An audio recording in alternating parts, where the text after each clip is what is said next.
60. இத்தத்துவங்கள் 36 நூல் பாருங்க.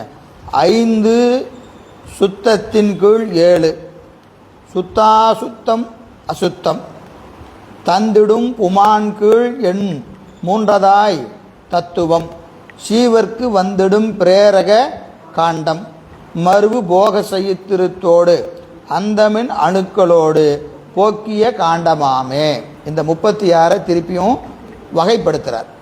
என்ன பாருங்க, இத்தத்துவங்கள் 36 நுள் முற்கூறி போந்த 5 தத்துவங்களும் 5 சுத்தத்தின் கீழ் 7 தத்துவம், அதாவது சுத்த தத்துவம் 5ம் அதன் கீழ் என்னது தத்துவத்தின் கீழாக நடுவன் சுத்தத்துக்கு கீழே அசுத்தத்துக்கு மேலே நடுவில் 7, அது என்னது வித்யா தத்துவம் 7. எனவே 7 தத்துவமும் தந்திடும் புமான் கீழ் எண் மூன்றும் ஆக தத்துவம் பொருந்திய புருட தத்துவத்தின் கீழ் 24 ஆகிய தத்துவமும் சுத்தம் சுத்தாசுத்தம் அசுத்தம். சுத்த தத்துவம் சுத்தாசுத்தம், சுத்தம் கூட்டல் அசுத்தம், இன்னொன்று அசுத்தம். சரிங்களா? 3. சுத்த தத்துவம் 5, சுத்தாசுத்தம் 7, அசுத்த தத்துவம் 24. 5, 7, 24 முறையே சுத்தம் மிச்ரம் அசுத்தம் எனவும், சுத்த தத்துவம் மிச்ரம்னா சுத்தாசுத்தத்துக்கு மிச்ரம்னு பேர், அசுத்தம் எனவும் சீவர்க்கு வந்திடும், உயிர்களுக்கு வந்திடும் பிரேரக காண்டம் உயிர்களில் அனுபவிப்பதற்கு ஏதுவாகிய பிரேரக காண்டம். பிரேரக காண்டம் எது? சுத்த தத்துவம் பிரேரக காண்டம். செலுத்தும் கருவிகள், ஆன்மாக்களை போகத்தை நோக்கி செலுத்துகிற கருவி 5 சுத்த தத்துவம். அதற்கு என்ன பேர்? பிரேரக காண்டம். நல்லா ஒன்று ஞாபகம் வச்சுங்க. நம்ம நிறைய நூல் படிக்கிறோம், அதாவது சிவபிரகாசம் படிக்கிறோம், உண்மை விளக்கம் படிக்கிறோம், சிவஞான போதம் படிக்கிறோம். இதெல்லாம் படிக்கிற போது உரையாசிரியர்கள் நிறைய செய்தியை சொல்லிக்கிட்டே வருவாங்க. அந்த செய்திகளெல்லாம் நமக்கு படிக்கிற போத ஒரு சின்ன சந்தேகம் வரும். எனக்கு வந்தது, அதனால் உங்களுக்கு சொல்கிறேன். அதாவது எங்கிருந்து இதெல்லாம் சொல்கிறாங்க? மூல பாடத்தில் இதை காணாம். இவங்க உரை எழுதும் போது என்ன எழுதிடுறாங்க? இப்படி எல்லாம் நிறைய எழுதுறாங்க. இது ஏதாவது ஒரு எங்கே இதுக்கு ஒரு மேற்கோள், ஒரு நூல் மேற்கோள் இருக்கணுமா இல்லையா? அந்த நூல் மேற்கோள் எங்கே இருக்கிறது என்பது ரொம்ப கால சந்தேகம். அதெல்லாம் கடைசியில் பார்த்தா எங்கே இருக்குது? எல்லாம் சித்தியாரில் தான் இருக்குது. நீங்கள் உரையாசிரியர்கள் எதை எழுதினாலும் சித்தாந்தத்தை பற்றி எழுதணும்னா சித்தியாரில் இருந்து தான் எடுத்து எழுத முடியும். நம்ம முதல்ல எங்கே படித்தோம்? உண்மை விளக்கம் படிக்கிற போது இதை சொல்லுவாங்க. எது? ஆன்ம தத்துவம், வித்யா தத்துவம், சுத்த தத்துவம், இது பிரேரக காண்டம், இது போக காண்டம், இது போக சைத்திர காண்டம்னு பேர் எழுதி இருக்கிறீங்க. ஆசிரியர் சொல்கிறாங்க, நாம் அப்படியே எழுதிக்கிறோம். ஏன் இது எங்கிருந்து சொல்கிறீங்க? இதுக்கு ஒரு நூல் ஆதாரம் இருக்கணுமா இல்லையா? அந்த நூல் ஆதாரம் எங்கே இருக்குதுன்னு பார்த்தீங்கன்னா எல்லாம் எங்கே இருக்குது? சித்தியாரில் தான் இருக்குது. நான் ஒரு உதாரணத்துக்கு இதை சொல்லி இந்த இடத்த சொல்கிறேன். இது போல் நீங்கள் 1வது நூற்பாவை எடுத்துட்டோம்னா எடுத்து இது 4 அதிகாரணத்தை உடையது, 3 அதிகாரணத்தை உடையது. இதில் மாயாவதி வரான், உலகாயுத வரான், சாங்கிய வரான், சமண வரான்னு நம்ம நேராக சிவஞான போதம் படிக்கும்போது வரிசையாக ஒவ்வொருத்தனாக வந்துக்கிட்டே இருப்பான். இவனால் எங்கேயா இருக்கிறான்? இப்போ இதுக்கு ஏதாவது ஒரு ஆதாரம் வேணுமா இல்லையா? மாயாவதியின் கருத்து இது, உலகாயனுடைய கருத்து, சாங்கியன் கருத்து, அதை மறுக்கிறான்னு எதில் படிக்கிறோம்? பரபக்கத்தில் படிக்கிறோம். சிவஞான போதம் எடுத்துக்கிட்டா முதல் நூற்பா என்னது? அவன் அவள் அது எனும் அவை மூவினமையின் தோற்றியதையே ஒடுங்கி மலத்துள்ளதாம் அந்த மாதி என்பனார். 3 அதிகரணம். முதல் அதிகாரம் எடுத்து உலகாயுதம் மறுத்ததுக்கு.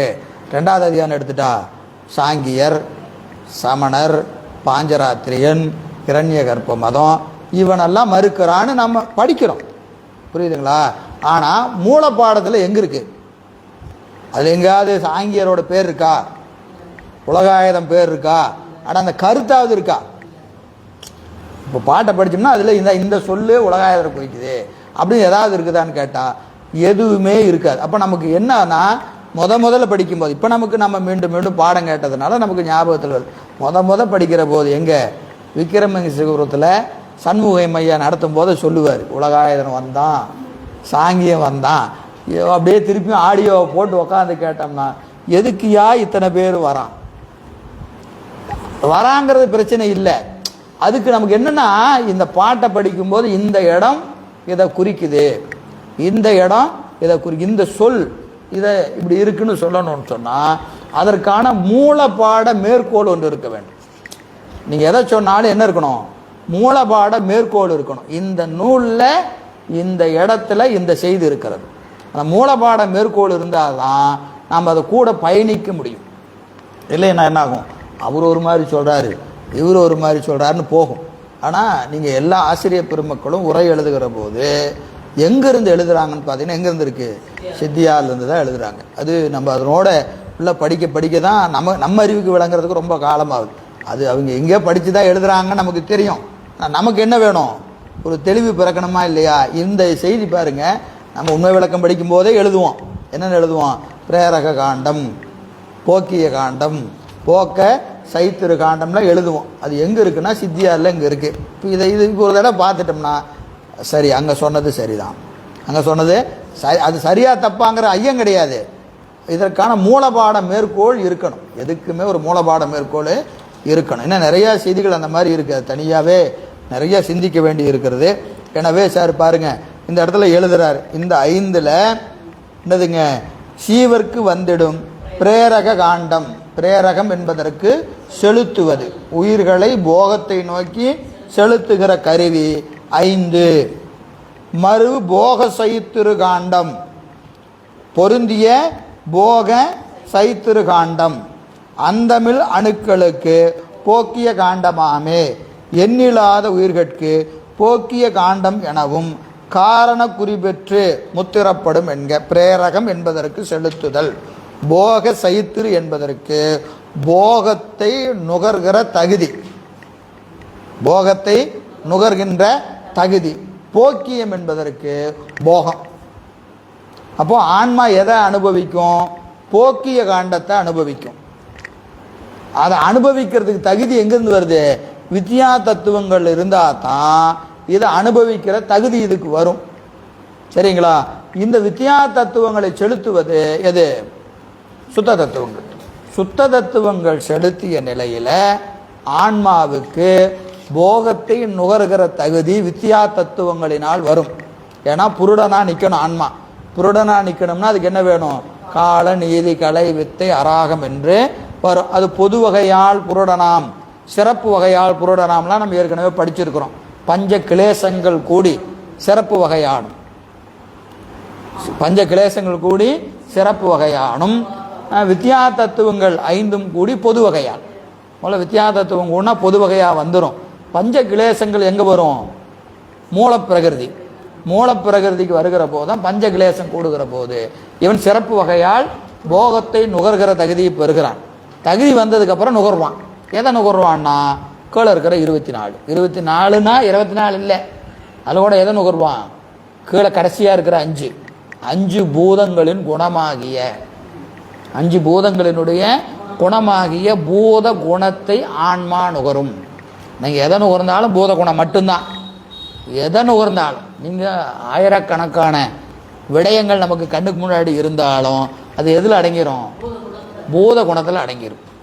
இந்த 5குள்ள தான் அடங்கும். 5 தாண்டி எதையுமே ஆன்மா நுகர முடியாது. இந்த 5குள்ள எல்லாமே அடங்கிடும். எனவே சுத்த தத்துவங்கள் பிரேரக காண்டம் என்றும், வித்யா தத்துவங்கள் போக சைத்திரு காண்டம் என்றும், ஆன்ம தத்துவங்கள் போக்கிய காண்டம் என்றும் சொல்லப்படும். போக்கிய காண்டம் என்றும் சொல்லப்படும். சரி, பொழிப்புரை பாருங்க. இத்தத்துவங்கள் 36 முன் 5 நடுவன் 7 பின் 24 முறையே சுத்தம் மிச்ரம் அசுத்தம் எனவும் பிரேரக காண்டம் போக சைத்திரு காண்டம் போக்கிய காண்டம் எனவும் காரண குறி பெற்று முத்திரப்படும். காரண குறின்னு என்னதுங்க? காரண பெயர்.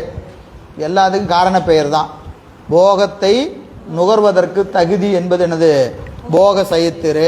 செலுத்துவதனால பிரேரக காண்டம், போகமாக இருப்பதனால போக்கிய காண்டம். எல்லாம் காரண பெயர் தான்.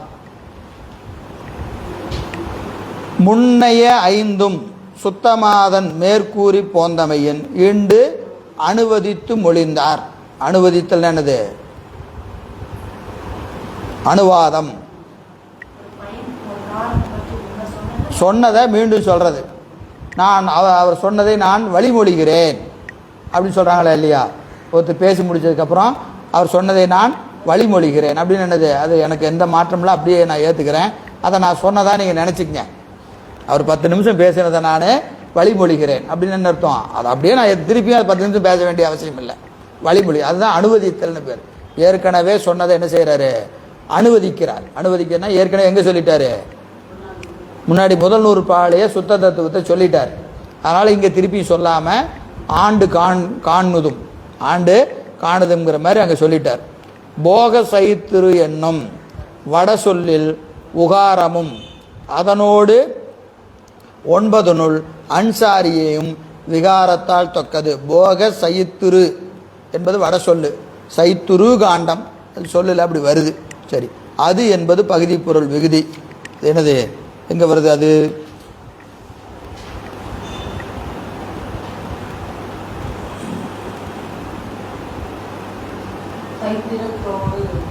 சரி, அது வரும். சரி, பார்த்துங்க, நான் குறிக்கல, அதை பார்த்துக்கொள்ளுங்கள். இவை காரண குறியாமாறு உய்த்து உணர்ந்து கொள்க. இந்த பேரெல்லாம் காரண குறி. என்னது? போக சைத்திரு காண்டம், போக்கிய காண்டம், பிரேரக காண்டம் என்பது காரணக்குறி. இதானே 36 தத்துவமும் மூவினமாதல் கூறப்பட்டது. 36 3 இதை சுத்த தத்துவம், சுத்தம், அசுத்தம் என்று 3 திறப்படும். பிரேரக காண்டம், போக்கிய போக சைத்திரு காண்டம், போக்கிய காண்டம் என்று எல்லா வகையாலும் 3 திறமாக இருப்பதை கண்டுகொள்ளுங்கள். 161 தத்துவ ரூபமாகும் தரும் அருவம் உருவம் எல்லாம் தத்துவம் தூள சூக்கும பரங்களும் ஆகி நிற்கும்.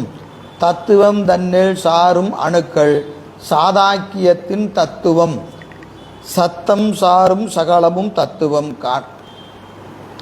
தரும் அரு உருவம் எல்லாம் மாயையினாலே தரப்பட்ட அருவும் உருவமும் அருவா உருவமும் உள்ள காரிய பிரபஞ்சம் அனைத்தும் தத்துவங்கள் 3 திறப்படும். இப்போ திருப்பி இன்னொரு போன சொல்றார்.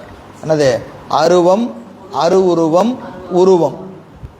அருவம், அரு உருவம், உருவம். 36 இப்படியும் பிரிக்கலாம். அருவ தத்துவம் எது? சிவமும் சக்தியும்.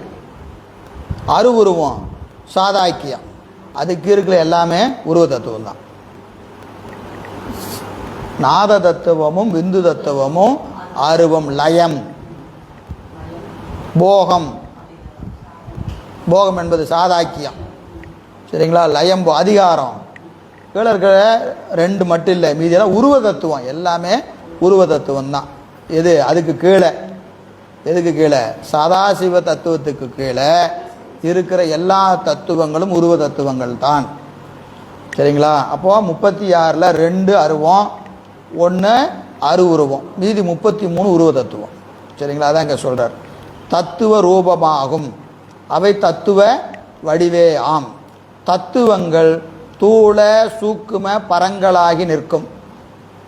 தூள தத்துவம், சூக்கும தத்துவம், பரங்களாகி நிற்கும். 36 தத்துவமும் தூள தத்துவம், சூக்கும தத்துவம், அதிசூக்கும தத்துவம் என ஒன்றும் மூவகைப்பட்டு பொதுவும் பொது சிறப்பும் சிறப்புமாய் நிற்கும். பொது என்பது ஆன்ம தத்துவம், பொது சிறப்பு வித்யா தத்துவம், சிறப்பு தத்துவம் சிவ தத்துவம். தத்துவங்கள் தன்னிச்சாரும் அணுக்கள் சாதாக்கியத்தில் இத்தன்மைவாய தத்துவங்களை அதித்திட்டு நிற்கும் அணுபக்க சம்புபக்கத்து அதிதெய்வங்களிடத்தும் தத்துவம் சத்தம் சாரும் தத்துவ பெயர் பொருந்தும். அதாவது இந்த தத்துவங்களுக்கு ஒன்னொன்றுக்கும் அதிதெய்வம் இருக்கு. அந்த அதிதெய்வங்களுக்கு தத்துவத்தின் பெயரே சொல்லப்படும். தத்துவத்தின் பெயரே சொல்லப்படும். ஈஸ்வர தத்துவத்திற்கு அதிபதி யாரு? மகேஸ்வரன். சாதாக்கிய தத்துவத்திற்கு அதிபதி சதாசிவன். சக்தி தத்துவத்திற்கு சக்தி, சிவ தத்துவத்துக்கு சிவம். சரியா? அப்போ அந்த தத்துவத்தின் அதிபதிக்கு தத்துவத்தின் பெயரையே சொல்லுவாங்க. சிவதத்துவத்துக்கு சிவன் தான் அதிபதி, சக்தி தத்துவத்துக்கு சக்தி தான் அதிபதி, சாதாக்கியத்துக்கு சதாசிவர், மகேஸ்வரர், உருத்திரர். சரிங்களா? எனவே அந்த பெயரே சாரும். தத்துவம் தன்னில் சாரும் அணுக்கள் சாதாக்கியத்தில். சாதாக்கிய தத்துவத்தில் 2 சதாசிவர் இருக்கிறார். ஒன்று அணுபக்க சதாசிவர், இன்னொன்று சம்புபட்ச சதாசிவர். சம்புபட்ச சதாசிவர், அணு சதாசிவர் என்று 2 பேர் எங்கே இருக்கிறாங்க? சாதாக்கிய தத்துவத்தில் இருக்கிறாங்க. சம்புபட்சம் யாரு, அணுபட்சம் யாரு?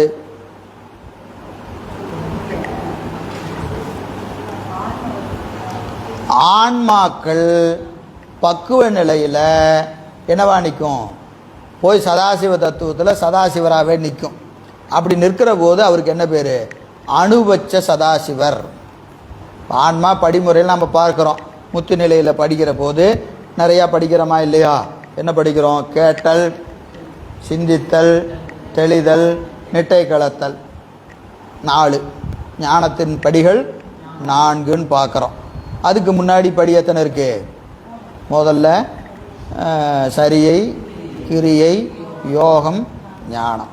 சரியில் சரி முதலாக சரியில் ஞானம் வரைக்கும் 4, கிரியில் சரி முதலாக கிரியில் ஞானம் வரைக்கும் 4, யோகத்தில் சரி முதலாக யோகத்தில் ஞானம் வரைக்கும் 4, ஞானத்தில் சரி முதலாக ஞானத்தில் 4, 14, 16 மொத்தம். நன்னாங்கு 16. இதில் உபாயம் உண்மை 32. இதில் 16, அதில் 16. இதெல்லாம் ஏற்கனவே நம்ம பார்த்துருக்கோம். இதில் முத்தித்தானங்கள் அப்படின்னு பார்க்குறோமா இல்லையா? முத்தித்தானம். முத்தித்தானத்தை சொல்லுகிற போது முதல்ல யார்? இந்த சரியையில் உபாயத்தில் சரியையிலிருந்து உண்மை உபாயத்தில் ஞானத்தில் ஞானம் வரைக்கும் இருக்கிறவங்க ஆன்ம தத்துவத்துக்குள்ளே போய் முத்தி தானத்தில் நிற்பாங்க. அப்புறம் வேற எங்கே போவாங்க? உண்மை சரியையில் சரியை முதலாக, உண்மை யோகத்தில் ஞானம், உண்மை யோகத்தில் ஞானம். இவங்களுக்கு உண்டான பதம் எங்க? சுத்த தத்துவத்துக்கு கீழே. சுத்த தத்துவத்துக்கு கீழே எங்க? ஆன்ம தத்துவத்துக்கு மேலே. இந்த இடத்துல 16 வகையான 12 பேர். யார்? உண்மை சரியையில் சரியை, உண்மை சரியையில் சரியை முதலாக உண்மை யோகத்தில் ஞானம் வரைக்கும் எத்தனை பேர்? 12 பேர். உண்மை சரிகையில் 4 பேர், உண்மை கிரியையில் 4 பேர், உண்மை யோகத்தில் 4 பேர். சரிங்களா? மொத்தம் எத்தனை பேர்? 12 பேர். இவர்களுக்கான முத்தி பதம் எதுக்கு மேலே? ஆன்ம